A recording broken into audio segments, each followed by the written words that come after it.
भारत के पड़ोसी देश बांग्लादेश से सोनिया अख्तर भारत आई थी। भारत आने के बाद में ग्रेटर नोएडा में रहने वाले सौरभ कांत तिवारी पर इन्होंने आरोप लगाया था। इनका कहना है कि वो हमारे पति हैं और वहां पर शादी करने के बाद, बांग्लादेश में शादी करने के बाद ये इनको वहां छोड़ करके सौरभ कांत तिवारी भारत वापस आ गए थे।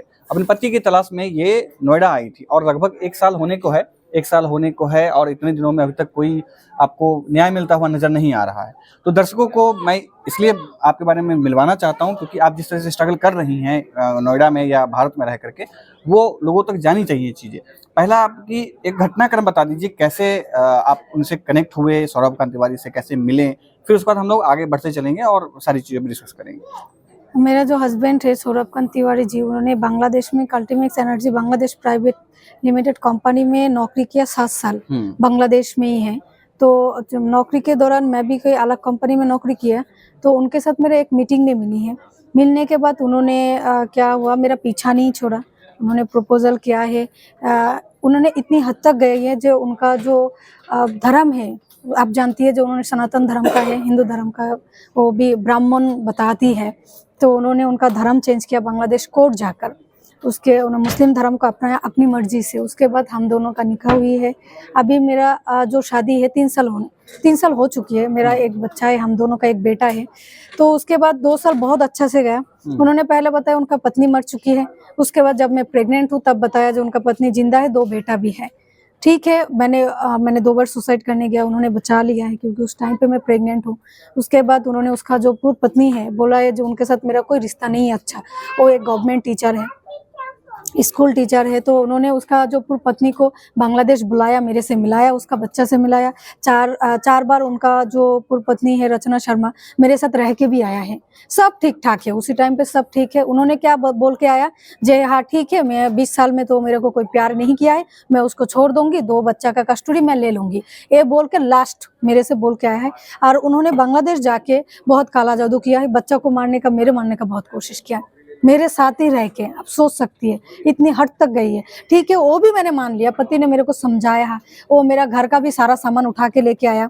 जब मैं हस्बैंड ने मेरे को गांव भेजा है तो 2 दिन के लिए जा, तो उसी टाइम पे उन्होंने मेरे सारा सामान उठा के भी लेके आया है उनके घर में। ठीक है, वो भी मान लिया क्योंकि मेरे हस्बैंड ने समझाया, जे इंडिया में कहाँ लेके जा रही है, तेरे ही घर में लेके जा रही है, वो घर तेरा भी है, उसका भी जिस नहीं है तेरा भी है।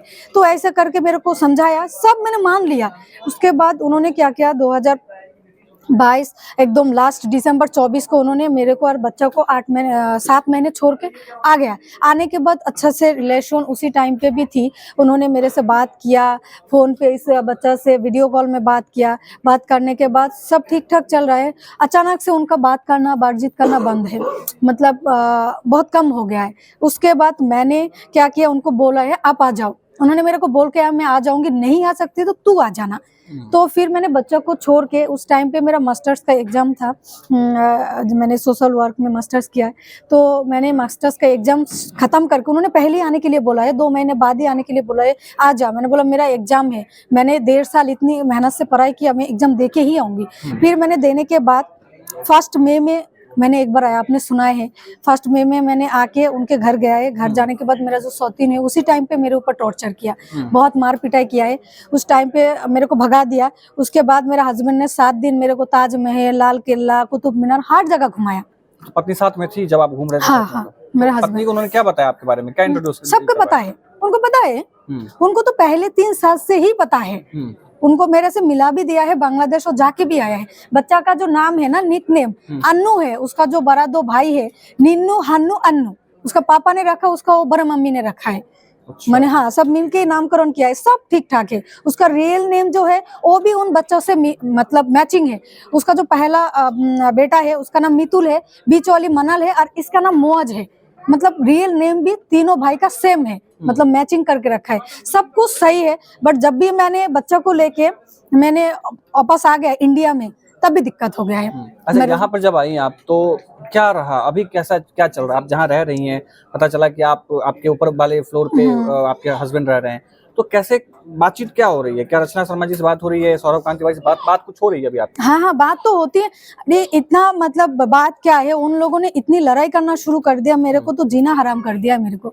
आप जानती है मेरा जो भाई है डॉक्टर एपी सिंह, मेरा जो लॉयर है डॉक्टर एपी सिंह सर ने मेरे को जो मेरा जो केस है फैमिली कोर्ट में 30,000 फैमिली कोर्ट में मेरा केस चल रही है, जिसमें मैंने हस्बैंड के साथ रहने का इजाजत मांगा, क्योंकि उसका पहले भी एक पत्नी है। वो मानने के लिए तैयार नहीं है, क्योंकि वो मुस्लिम बन चुकी है, 3 साल हो चुकी है, फिर भी वो मानने के लिए तैयार नहीं है। वो तो उसको जबरदस्ती पकड़ के रखा है।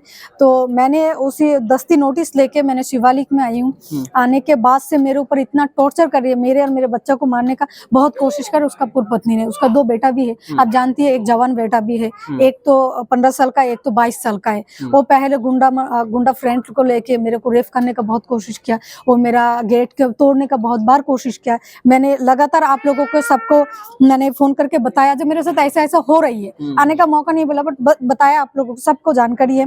तो अभी क्या है, अभी जो इतनी हालत खराब हो गया, जो उस दिन एक मीडिया वाला गया है मेरे से इंटरव्यू लेने के लिए, मैंने मना नहीं किया, ठीक है आ जाइए।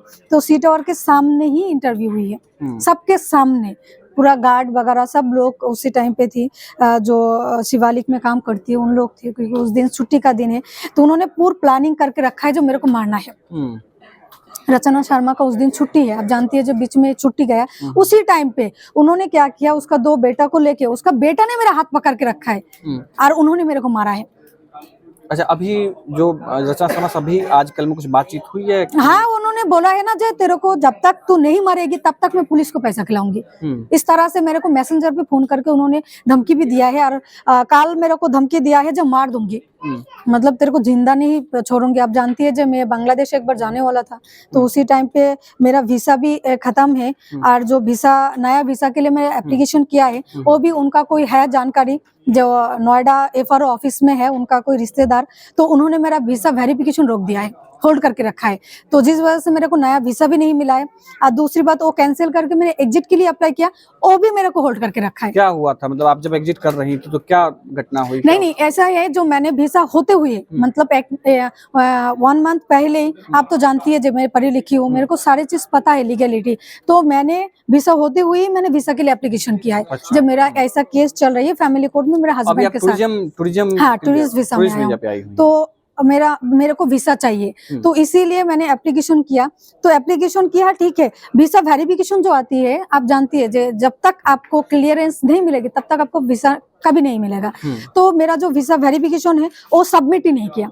अच्छा। मैं 1 हफ्ता बाद जाके मैंने FRO जो हेड ऑफिस है, जाके मैंने बताया जो मेरा वीसा वेरिफिकेशन रोक दिया है, क्योंकि 1 हफ्ता नहीं लगती है वीसा वेरिफिकेशन का वो जो सबमिट करने के लिए, रिपोर्ट सबमिट करने के लिए। आप जानती है, जो जिस दिन आती है उसका 1-2 दिन में ही रिपोर्ट हेड ऑफिस में चला जाती है, जो हाँ इस बंदा इस पत्ता पे रह रही है, इधर ही रह रही है। बट उन्होंने क्या किया, मेरा वीसा वेरिफिकेशन का जो रिपोर्ट है उन्होंने सबमिट ही नहीं किया। तो पुलिस वाले ने भी नहीं किया जो वेरिफिकेशन? हाँ, जो उसका रिश्तेदार है, अच्छा। उसका हाँ रिश्तेदार है, नोएडा पुलिस में, हाँ, नोएडा वो इंटेलिजेंसी है, हाँ। तो उसमें नौकरी करती है, जो नोएडा FRO ऑफिस है उसमें है वो। अच्छा। तो उनके पास ही आया, उन्होंने ही मेरा वेरिफिकेशन रोक दिया। उसके बाद मैंने बोला है जब मेरा वेरिफिकेशन क्यों नहीं सबमिट किया, तो उन्होंने इधर उधर का बात किया है मेरे से। अच्छा। फिर मैंने हेड ऑफिस जाके बताया, बोला है जो DCP, आप जानती है उसी टाइम पे जो DCP है नोएडा 108 में, जो कमिश्नर ऑफिस में जो DCP बैठती है, प्रीति यादव मैम को मैंने, हाँ, महेश्वर का, प्रीति यादव मैम को मैंने एक दरखास्त भी किया है, एप्लीकेशन किया है, जो ऐसे ऐसे मेरा वीसा वेरिफिकेशन रोक दे, प्लीज मेरा वीसा वेरिफिकेशन सबमिट करने दीजिए, मुझे वीसा चाहिए। बट वो भी कुछ कामयाब नहीं हुई है। उसके बाद मैंने टिकट किया, जो हाँ मुझे अभी बांग्लादेश जाना है, क्योंकि मुझे वीसा खत्म होने वाला है, मुझे तो वीसा चाहिए, तो इसीलिए मैं जाना चाहती थी उसी टाइम पे। फिर मैंने टिकट किया, करने के बाद मैंने एयरपोर्ट से मेरे को एकदम इमिग्रेशन में रोक दिया है। अच्छा, आप नोएडा से एयरपोर्ट जा चुकी थी? हाँ, हो चुका था? हाँ, हो चुकी थी। तो फिर वहाँ पे इमिग्रेशन में हाँ, इमिग्रेशन पे रोक दिया, बोर्डिंग पास हो गया है, इमिग्रेशन में इसीलिए रोक दिया है जो आपका नया वीसा का भी आपने फीस जमा नहीं किया, और दूसरी बात आपका 13 दिन ओवर हो गया है, जो आपका वीसा खत्म हो गया है। तो सोनिया आपको हम लोग हाँ इजाजत नहीं दे सकती। मैंने बोला मैं पैसा दे के जाऊंगी, मेरा हस्बैंड बहुत कोशिश किया, वो फोन किया जे उसको जाने दीजिए, पैसा भर देगा, बहुत कुछ बोला है। तो इमिग्रेशन जो कस्टम ऑफिसर ऑफिसर है, उन्होंने बोला उसको पति के पास फिर से भेज दो, FR ऑफिस जाओ, रो के कोई फायदा नहीं है, FR ऑफिस जाओ, जाके फिर एग्जिट करके आ जाओ, ना तो वीसा का और जो आपका वीसा फी है वो जमा करके क्लियरेंस लेके आ जाओ, तो तुम इंडिया रह सकती हो बट बांग्लादेश नहीं जा सकती हो। अच्छा। क्योंकि बांग्लादेश जाने के लिए तो वीसा पासपोर्ट चाहिए ना, पासपोर्ट तो है, वीसा तो नहीं है मेरे पास। तो फिर मैंने क्या किया, आने के बाद बहुत रोया, मैंने फिर से मेरे हस्बैंड को बोला मैं कहाँ जाऊंगी, बोले शिवालिक आजा। कितना पैसा बकाया था आपका वीजा के लिए, कितना कुछ अमाउंट बता सकते हैं कितना? नहीं, वीसा के लिए देखिए बांग्लादेश में तो वीसा के लिए कम लगती है, अब इधर का सिस्टम मैं जानती नहीं हूँ, मेरे को बताया नहीं, क्योंकि उस तक मैं जा ही नहीं पाया ना, क्योंकि मेरे को तो जो वेरिफिकेशन है वही सबमिट नहीं किया, रिपोर्ट इम्पोर्टेंट है सबमिट, जो हाँ इस बंदा इसी पत्ता में रहती है ये देना पड़ती है, बट वही नहीं दिया। अभी आपका क्या चल रहा है, वीजा का क्या प्रोसीजर है? नहीं, अभी एग्जिट के लिए मैंने बोला है, जब मुझे एग्जिट चाहिए तो मेरे को एग्जिट भी मिला है, तो एग्जिट भी होल्ड कर दिया।